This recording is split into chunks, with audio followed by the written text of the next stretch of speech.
Fundamental theorem of calculus, तो इस पर बेस्ड है हमारी एक्सरसाइज 7.9 और इसके पहले की जो एक्सरसाइज है उनके एग्जांपल्स हम ऑलरेडी कंप्लीट कर चुके हैं। इसके लिए आपको लिंक यहां पर भी मिल जाएगी, डिस्क्रिप्शन बॉक्स में भी मैं लिंक मेंशन कर दूंगी। तो एग्जांपल्स हम क्यों कर रहे हैं, क्योंकि भाई एग्जांपल्स भी बहुत इंपॉर्टेंट होते हैं, क्योंकि एनसीईआरटी हमको अगर पूरा करना है तो उसमें आपके एग्जांपल्स भी शामिल होते हैं, ठीक है। सो यहां पर 7.9 और 7.10 इन दोनों के एग्जांपल्स आज की क्लास में हम कंप्लीट करने वाले हैं। तो चलिए स्टार्ट करते हैं। सो यहाँ पर सबसे पहले हमने लिया एग्जाम्पल नंबर 27। यहाँ पर बोला जा रहा है इवैल्यूएट द फॉलोइंग इंटीग्रल्स। तो देखिए यहाँ पर आ गया है आपका डेफिनेट इंटीग्रल, जिसमें आपको यहाँ पर लिमिट देखेगी, एक पर्टिकुलर लिमिट के अंदर आपको इंटीग्रल फाइंड करना है। तो देखिए मैथड्स वही सारी की सारी हैं जो आपने इंडेफिनिट इंटीग्रल में पढ़ी हैं, मैथड्स वही सारी की सारी हैं, ठीक है। तो उन्हीं मैथड का यूज करके सबसे पहले आप इंटीग्रेट कर लो, फिर लिमिट लगा दो, दैट्स इट, ठीक है। चलो तो शुरू करते हैं। सबसे पहले यहाँ पर क्या है आपका 2 to 3 x square D x. तो एक्स स्क्वायर को इंटीग्रेट कर सकते हो, आप कर सकते हो तो बिल्कुल कर लो। सो यहाँ पर देखिए सबसे पहले आप एक्स स्क्वायर को इंटीग्रेट करोगे तो ये आ जाएगा एक्स क्यूब अपॉन 3 और लिमिट लगाना नहीं भूलना, ये हो जाएगा 2 to 3। अब यहाँ पर सबसे पहले काम क्या होता है, अपर लिमिट रखते हैं, फिर माइनस करके फिर लोअर लिमिट रखते हैं। तो यहाँ पर हो जाएगा आपका देखो सबसे पहले जो अपर लिमिट है वो 3 है, तो एक्स की जगह पे 3 रखो, 3 का क्यूब, 3 3 9, 9 3 27। सो ये आ जाएगा आपका 27 अपॉन 3 और फिर यहाँ पर आ जाएगा 2, तो 2 का क्यूब यानी कि 8। सो ये आ जाएगा 8 अपॉन 3, ये हो जाएगा 27 माइनस 8 अपॉन 3। तो 27 में से 8 माइनस होगा, ये आ जाएगा 19 अपॉन 3 और ये आ जाएगा आपका आंसर, दैट्स इट, ठीक है। तो ये तो खैर बहुत ही सिंपल सा एग्जांपल था, इसलिए आराम से हो गया। आगे बढ़ते हैं, अगला एग्जांपल है आपका ये। तो इसको कैसे इंटीग्रेट किया जाए, तो देखिए आप ये जो लिमिट है अभी इसको भूल जाइए। आप जैसे इनडेफिनिट इंटीग्रल को सॉल्व करते थे वैसे ही देखिए कि यहाँ पर किस मेथड का यूज करके आप इसको इंटीग्रेट कर सकते हैं। तो सबसे पहले देखो यहाँ पर रूट एक्स डी एक्स आ रहा है, रूट एक्स डी एक्स किसी का डेरिवेटिव हो सकता है क्या। तो आप देखो ये जो डिनोमिनेटर में दिख रहा है, अगर आप इसको डिफरेंशिएट करो तो कहीं ना कहीं से आपको रूट एक्स डी एक्स तो मिल ही सकता है, मतलब इंटीग्रेशन बाय सब्स्टिट्यूशन लगेगा यहाँ पर। अब इंटीग्रेशन बाय सब्स्टिट्यूशन में सबसे पहली चीज ये ध्यान देनी है कहां पर, खास करके डेफिनेट इंटीग्रल में, कि अगर आप दूसरे वेरिएबल में चेंज कर रहे हो फंक्शन को तो लिमिट भी चेंज करो। बात समझ रहे हैं कि अगर आप इसको ऑब्वियसली जब इंटीग्रेशन बाय सब्स्टिट्यूशन लगता है तो ये दूसरे वेरिएबल में चेंज होगा, तो आपको लिमिट भी चेंज करनी पड़ेगी। या फिर आप क्या करो, पूरा इंटीग्रेशन कर लो, वापस से आप रिप्लेस कर दो जिस वेरिएबल में था और फिर सबसे आखिर में लिमिट रखो। ये दो तरीके होते हैं। तो देखिए सबसे पहले हमने क्या किया, हमने यहाँ पर लेट किया, हमने लेट किया कि जो 30 माइनस एक्स की डिग्री 3 अपॉन 2 है उसको हमने ले लिया टी, ले लिया। अब differentiating both side with respect to X, तो 30 का हो जाएगा 0, एक्स की डिग्री जो 3 upon 2 N X N minus 1 का फॉर्मूला लग जाएगा, तो ये हो जाएगा माइनस 3 अपॉन 2, एक्स की डिग्री 3 अपॉन 2 माइनस 1 यानी कि ये हो जाएगा हाफ, ठीक है। इसके बाद टी का हो जाएगा D T upon D x. अब एक्स की डिग्री हाफ का मतलब रूट एक्स, तो ये हो जाएगा आपका रूट एक्स, डी एक्स को यहाँ ले आते हैं, 3 अपॉन 2 उस तरफ जाएगा तो माइनस का 2 अपॉन 3 और ये डी टी। तो यहां पर आप देखो ये जो रूट एक्स डी एक्स है इसकी जगह पे हमको मिल गया माइनस 2 अपॉन 3 डी टी, और ये तो पूरा अपन ने टी ले लिया है। अब देखो यहाँ पर आप एक काम और कर सकते हो, चाहो तो यहीं के यहीं अपनी लिमिट भी चेंज कर लो और फिर आराम से आप सॉल्व करते चलो, कोई टेंशन वाली बात ही नहीं है। और या फिर आप क्या करो कि आपने इसको इंटीग्रेट कर लो, फिर वापस से टी को इससे रिप्लेस करो, फिर लिमिट रखो। ये दो तरीके होते हैं। तो अपन क्या करते हैं, लिमिट भी हाथ के हाथ चेंज कर ही लेते हैं। सो देखो यहाँ पर अगर आपको लिमिट चेंज करना है तो इसको अपन इधर करते हैं। अब देखो t इक्वल टू क्या है, 30 माइनस एक्स की डिग्री 3 अपॉन 2। एक्स की जगह पे सबसे पहले अपन 9 रखते हैं, तो यहाँ पर t equal to 30 minus X की जगह पे अपन ने रखा 9 और यहाँ है 3 अपॉन 2। अब 9 किसका स्क्वायर होता है, 3 का स्क्वायर होता है, तो ये हो जाएगा देखो 30 माइनस 3 का स्क्वायर, 3 स्क्वायर और 3 अपॉन 2, 2 से 2 गया, 3 3 9, 9 3 27, मतलब कि 30 माइनस 27, तो ये आ जाएगा 3। तो ध्यान दो आपने 9 के लिए 3 फाइंड किया, मतलब 9 की जगह पे 3 लिमिट हो जाएगी। तो यहाँ पर सबसे पहले i इक्वल टू इंटीग्रेशन लगाओ, 9 की जगह पे अपन ने 3 रख दिया। अब अगर 4 के लिए करते हो आप तो यहीं कहीं मैं बता देती हूँ आपको फटाफट से, ठीक है, फिर मैं इसको हटा दूंगी। सो यहाँ पर देखो t equal to 30 minus X की जगह पे हम क्या रख रहे हैं, 4, 4 का स्क्वायर किसका स्क्वायर होता है, 2 का स्क्वायर, और बाहर कितना है 3 अपॉन 2, 2 से 2 गया, ये हो जाएगा आपका 30 माइनस 2 टू 4, 4 टू 8, 30 में से 8 जाएगा तो यहाँ पर आ जाएगा 22, तो यहाँ पर आ जाएगा 22। ठीक है, चलो तो इसको मैं आप हटा देती हूँ। तो ये लिमिट अपने को चाहो तो जब इंटीग्रेशन बाय सब्स्टिट्यूशन लगाओ तो सबसे पहले अपनी लिमिट चेंज कर लो। अब रूट एक्स डी एक्स क्या हो गया, -2/3 dt और अपॉन ये था अपना t और ये स्क्वायर। बात समझ में आ गई, ये t था अपना, अपन ने t सब्स्टिट्यूट किया तो इसकी जगह पे t लिख दिया, ये स्क्वायर अपन ने एज इट इज लगा दिया, इसकी जगह पे अपना आया -2/3 dt। ओके चलो अब इसको सॉल्व करेंगे तो ये हो जाएगा, देखो i इक्वल टू -2/3 कॉन्स्टेंट है, dt अपॉन टी स्क्वायर है तो t की डिग्री ये हो जाएगा -2 और ये dt और लिमिट 22 to 3। ओके चलो इसको सॉल्व करो तो t की डिग्री -2 तो इंटीग्रेशन करोगे -2 + 1 अपॉन -2 + 1 मतलब t की डिग्री -1 अपॉन -1 तो माइनस माइनस हो जाएगा +2/3 t की डिग्री -1 और यहाँ पर अपन ने लिमिट लिख दी 22 to 3। अब ये लिमिट रख दो, दैट्स इट। तो i इक्वल टू 2/3 और t की डिग्री -1 को 1/t लिख लेते हैं तो ये हो जाएगा 1/t और लिमिट 22 to 3। अब लिमिट रख दो तो 2/3 सबसे पहले अपर लिमिट तो ये हो जाएगा 1/3 -1/22 लिमिट रख दी। अब इसको सॉल्व कर लो बस। तो i इक्वल टू 2/3, एक मिनट, 2/3। अब देखो एलसीएम लोगे, अरे यार हाँ, तो ये आ जाएगा आपका 22 × 3, यही एलसीएम आएगा। ठीक है तो यहां पर क्या आ जाएगा 22 - 3। ठीक है तो 22 में से आप 3 माइनस करोगे तो आपको मिलेगा 19/22 × 3। ठीक है तो ये 2 से ये कैंसिल हो जाएगा, 2 1s are 2, 2 1s are 2 और ये आ जाएगा 19/3, 3 9, 9 × 11 99। तो ये आ गया आपका आंसर। तो जो डेफिनेट इंटीग्रल होता है ना उसमें हमेशा आपका आंसर यूनिक आता है क्योंकि एक पर्टिकुलर लिमिट होती है। ठीक है तो ये आ गया 19/99। तो ये एक तरीका है कि आप जब भी इंटीग्रेशन बाय सब्स्टिट्यूशन लगा रहे हो, क्योंकि सीधी सी बात है एक्स को आपने पूरा टी में चेंज करा तो ऑब्वियसली आपकी लिमिट भी चेंज होंगी, तो लिमिट भी चेंज कर लो। ठीक है अगला एग्जाम्पल देखते हैं। यहाँ पर एग्जाम्पल क्या कहता है कि x dx/x+1 x+2। अब देखो अगर इनडेफिनेट इंटीग्रल अच्छे से पढ़ा है तो ये क्वेश्चन तो आप बिल्कुल फटाफट से कर लेंगे बिना किसी दिक्कत के। क्यों? क्योंकि यहां पर देखो लिमिट को अगर अकेले हटा दिया जाए तो इंटीग्रेशन बाय पार्शियल फ्रैक्शन से यह क्वेश्चन आराम से हो सकता है। तो इंटीग्रेशन बाय पार्शियल फ्रैक्शन से सबसे पहले इसको सिंप्लीफाई कर लेंगे, ठीक है, फिर लिमिट रखेंगे। तो हमने सबसे पहले उठा लेना है, एक मिनट,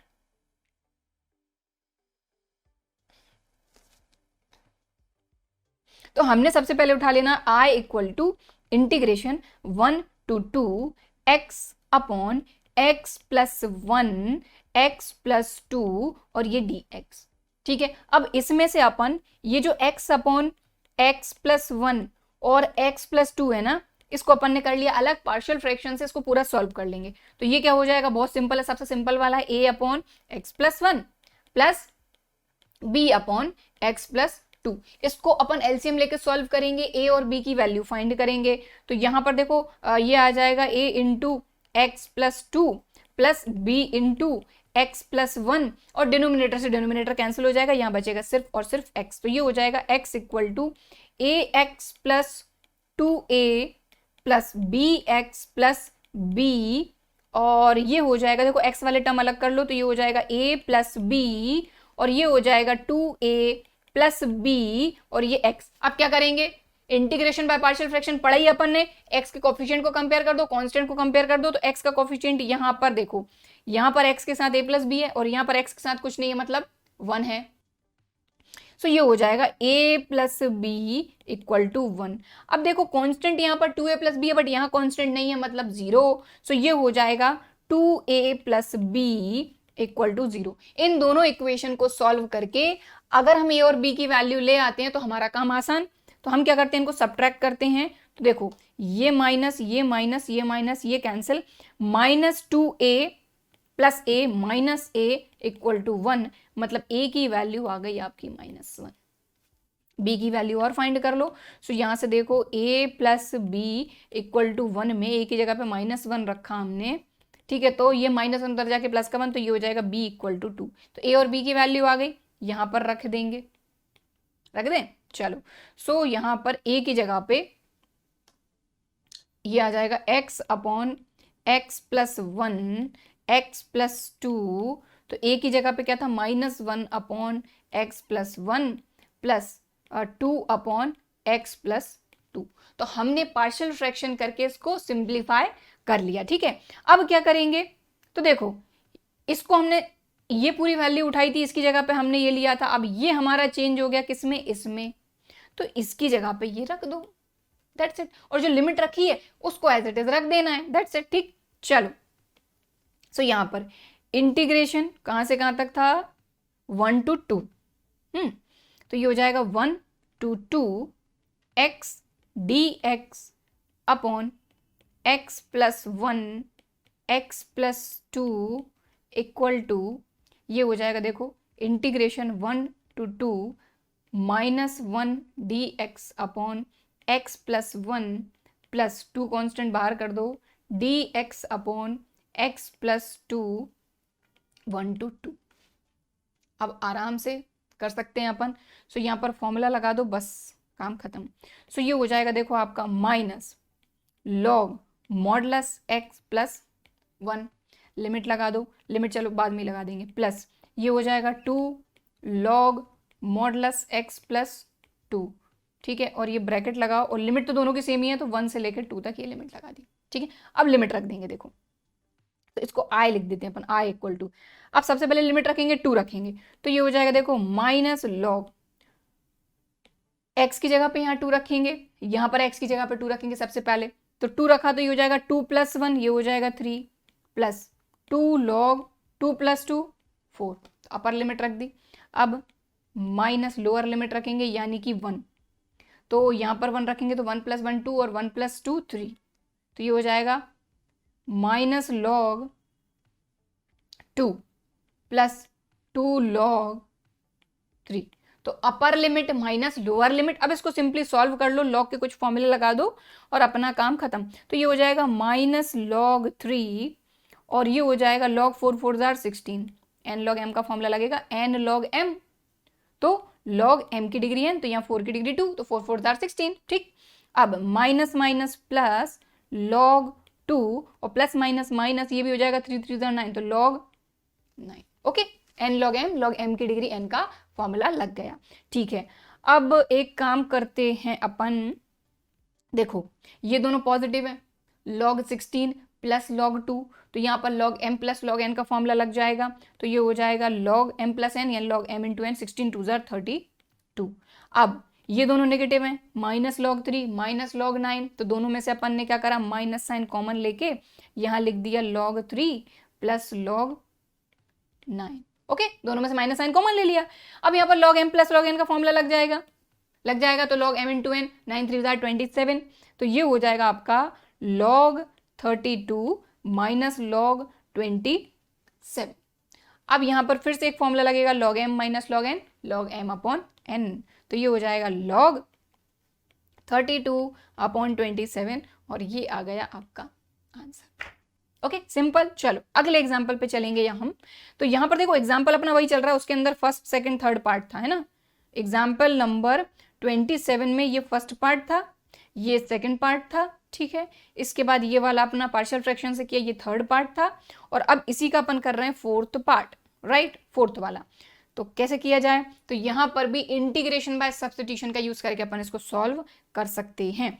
तो देखो क्योंकि साइन और कॉस आया है तो हमको ये चीज पता है कि साइन का डेरिवेटिव कॉस होता है, कॉस का डेरिवेटिव साइन होता है, तो यहाँ पर अपन आराम से फॉर्मूला लगा के इसको सॉल्व कर सकते हैं। तो देखो हमने क्या किया, हमने किया लेट साइन 2t को अपन ले लेते हैं, एक मिनट, हाँ, और एक चीज का ध्यान दो, यहाँ पर जो वेरिएबल है ये t है जो अपने को गिवन है, ठीक है। तो इसको कोई दूसरा वेरिएबल सपोज करेंगे, ऑब्वियसली इंटीग्रेशन बाय सब्स्टिट्यूशन लगा रहे हैं, तो चलो सो साइन 2t को अपन ले लेते हैं, कोई दूसरा वेरिएबल ले लो, u v ले लो, x ले लो, कुछ भी ले लो, हम x ले लेते हैं। चलो अब differentiating both side with respect to t, देखो t में है तो t के रिस्पेक्ट में डिफरेंशिएट करो, साइन 2t का हो जाएगा cos 2t और 2t का हो जाएगा 2, ठीक, और x का करोगे t के रिस्पेक्ट में तो ये हो जाएगा dx अपॉन dt, ठीक है। हमको देखो यहाँ पर दिख रहा है cos 2t dt, तो cos 2t और ये dt इधर ले आएंगे और 2 इधर ले आएंगे, ठीक।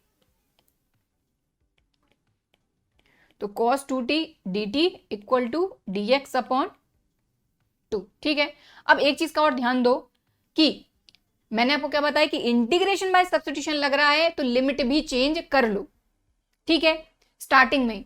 और दूसरा तरीका क्या है कि पूरा सॉल्व कर लो और फिर सबसे आखिर में लिमिट रखो। तो ये दूसरा तरीका हम देख रहे हैं, अभी लिमिट चेंज नहीं कर रहा, सबसे आखिर में लिमिट रखेंगे जब पूरा अपना सॉल्व हो जाएगा। ठीक है, सो देखो यहां पर अपन ने लिया कि let I equal to integration 0 to π/4 sine cube 2t, और इसको थोड़ा सा अपन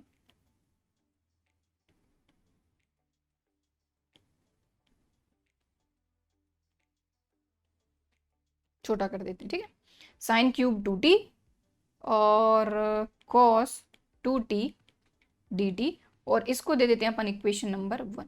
ठीक है, अपन अभी सिर्फ सॉल्व कर रहे हैं integration sign cube 2t cos 2t dt को, इसको सॉल्व कर रहे हैं, लिमिट अभी हमने नहीं ली है। ठीक है, लिमिट का काम सबसे बाद में।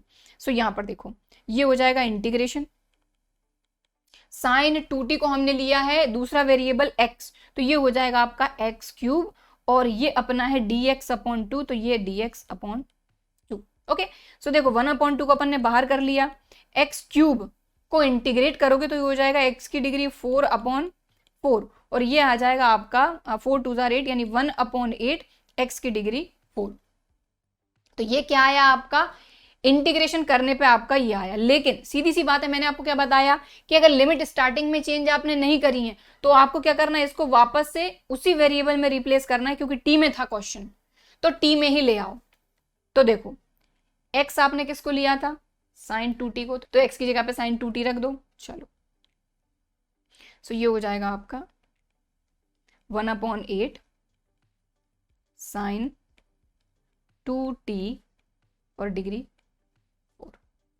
ओके, ठीक है, अब आप आराम से अपना सॉल्व कर लो, i इक्वल टू 1/8।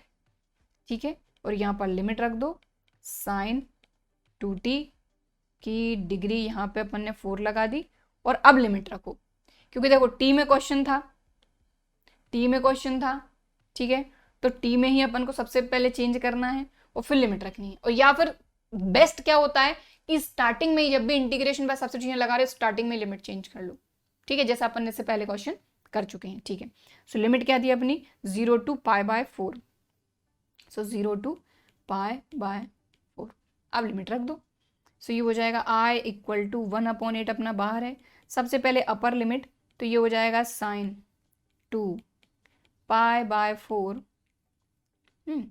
की डिग्री 4 माइनस साइन 2 इंटू 0 की डिग्री 4, तो upper limit minus lower limit. ठीक है, चलो, सो ये हो जाएगा i इक्वल टू 1/8, ये हो जाएगा 2 2 4, तो ये हो जाएगा साइन π/2। साइन π/2 कितना होता है अपना 1, और 1 की डिग्री 4 यानी कि 1, और साइन 0 होता है 0, और 0 की डिग्री 4, तो ये 0, तो ये अपना आंसर आ जाएगा 1/8। तो इस तरीके से एग्जाम्पल नंबर 27 होता है खत्म। इसके 4 पार्ट थे, चारों के चारों हो गए। चलो आगे बढ़ते हैं, अब अपन आते हैं एग्जाम्पल नंबर 28 पे।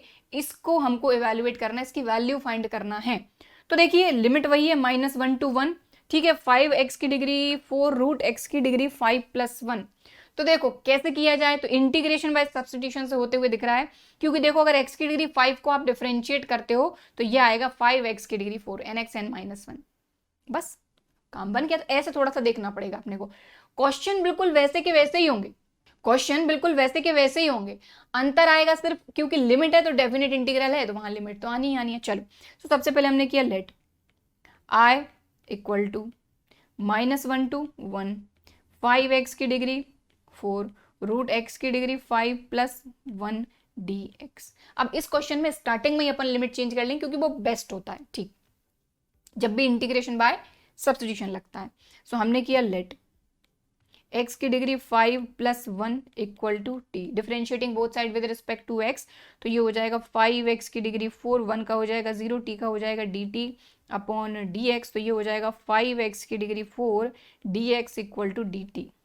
ओके, अब यहाँ पर लिमिट भी अपन यहीं कहीं चेंज कर लेते हैं, सो देखो सबसे पहले 1 रखेंगे, तो यहाँ पर 1 की डिग्री 5, तो 1 प्लस 1 इक्वल टू टी, तो यहाँ पर क्या आ गया, टी आ गया अपना 2, किसके लिए, 1 के लिए। अब अगर -1 रखते तो -1 की डिग्री 5 यानी -1 ही आना है, प्लस 1 इक्वल टू टी, तो ये आ गया 0, यानी कि लिमिट आ गई 0 to 2। ठीक, सो यहाँ पर अपन ने लिमिट भी वहीं के वहीं चेंज कर ली, तो ये हो जाएगा i इक्वल टू 1 के लिए 2 आया है और -1 के लिए आया है अपना 0। ठीक, चलो और देखो 5x की डिग्री 4 और dx, ये क्या आया है अपना dt, और ये आया है अपना t, तो रूट टी, तो रूट टी dt। चलो तो ये हो गया रूट टी dt। अब आराम से इसको सॉल्व कर लो, लिमिट रख दो, काम खत्म। ठीक, सो देखो t, रूट टी का मतलब t की डिग्री हाफ, तो 0 to 2 t की डिग्री हाफ dt, तो ये हो जाएगा t की degree half plus 1 upon half plus 1 यानी 3/2। सो ये हो जाएगा देखो t की डिग्री 3/2 अपॉन 3/2 को अपन क्या करते हैं 2/3 यहाँ लिख लेते हैं 2/3, और अपना लिमिट 0 to 2। चलो ऑलमोस्ट खत्म क्वेश्चन। तो देखो 2/3 कॉन्स्टेंट है, बाहर कर दो। सबसे पहले अपर लिमिट t की जगह पे आएगा 2, तो 2 की डिग्री अपना 3/2 माइनस t की जगह पे 0 की डिग्री 3/2, तो 2 की डिग्री 3/2 मतलब 2√2। सो ये हो जाएगा 2/3 इंटू 2√2, और 0 तो खत्म ही हो गया, तो ये हो जाएगा 2 2 4 √2/3, और ये आ गया आपका आंसर। तो बेस्ट तरीका इंटीग्रेशन बाय सब्स्टिट्यूशन, अगर आप डेफिनेट इंटीग्रल में लगा रहे हो तो बेस्ट तरीका यही है कि स्टार्टिंग में ही आप अपनी लिमिट भी चेंज कर लो। ओके, चलो आगे बढ़ते हैं। अब आता है एग्जाम्पल नंबर 29। सो इसको भी आप इंटीग्रेशन बाय सब्स्टिट्यूशन से बड़े आराम से कर सकते हो, क्योंकि tan इनवर्स x का डेरिवेटिव यहीं के यहीं प्रेजेंट है 1/1 प्लस एक्स स्क्वायर। ठीक है, तो चलो करते हैं इसको भी। तो यहां पर सबसे पहले वही let i equal to 0 to 1 tan inverse x upon 1 plus x square dx। ठीक है, अब इंटीग्रेशन बाय सब्स्टिट्यूशन लग रहा है, तो यहां पर हमने क्या किया, लेट tan इनवर्स x को हमने ले लिया t, differentiating both side with respect to x, तो ये हो जाएगा 1/1 प्लस एक्स स्क्वायर, टी को करेंगे तो ये हो जाएगा dt अपॉन dx, तो dx इधर जाएगा तो ये हो जाएगा dx upon 1 plus x square equal to dt। अब एक चीज़ और, यहीं कहीं लिमिट भी चेंज कर लो, क्योंकि इंटीग्रेशन बाय सब्स्टिट्यूशन यहाँ पर अपना लग रहा है। ठीक है, सो यहाँ पर 1 के लिए करते हैं अपन सबसे पहले, किसके लिए, x इक्वल टू 1 की बात कर रहे हैं अपन। सो यहाँ पर अपन ने रखा tan inverse 1 equal to t. अब 10 की वैल्यू 1 कब होती है, π/4 पे, तो t की वैल्यू आ गई π/4। ठीक, अब x इक्वल टू 0 के लिए, तो ये हो जाएगा tan inverse 0 equal to t. तो 10 की वैल्यू 0 कब होती है, 0 पे, तो लिमिट भी पहले ही चेंज कर लो, बेस्ट। चलो सो ये हो जाएगा i इक्वल टू इंटीग्रेशन, ये हो गया 0 to π/4, और tan इनवर्स x को हमने लिया है t, और ये हो गया dt, तो t dt। अब t को t के रिस्पेक्ट में इंटीग्रेट करना है, हो गया आसान। सो ये हो जाएगा, देखो t का हो जाएगा t²/2, और ये अपन ने लगा दी लिमिट 0 to π/4, लिमिट रख दो, दैट्स इट। सो ये हो जाएगा देखो π²/4, 4 are 16 और अपॉन 2, अपॉन में 2 ये 4 are 16 अपॉन 2 तो ऑलरेडी है, और ये हो जाएगा 0²/2, तो ये हो जाएगा 16 2 are 32,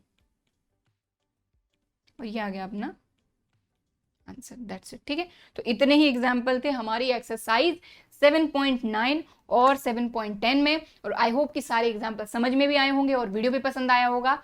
वीडियो पसंद आया है तो लाइक जरूर करना है, शेयर जरूर करना है, और आगे आने वाले टाइम में प्रीवियस ईयर के क्वेश्चंस भी हम करने वाले हैं सारे चैप्टर्स से। ठीक है, और वन शॉट ऑलरेडी अपन कवर कर रहे हैं। ठीक है, तो यहाँ पर आपको वन शॉट की प्लेलिस्ट की लिंक मिल जाएगी, यहाँ से आप जो चैप्टर्स हैं हमारे उन सभी के वन शॉट भी देख सकते हैं, और कम समय में आप रिवीजन कर सकते हैं। तो चलिए फिर मिलते हैं अगले वीडियो में, तब तक के लिए बाय एंड थैंक यू।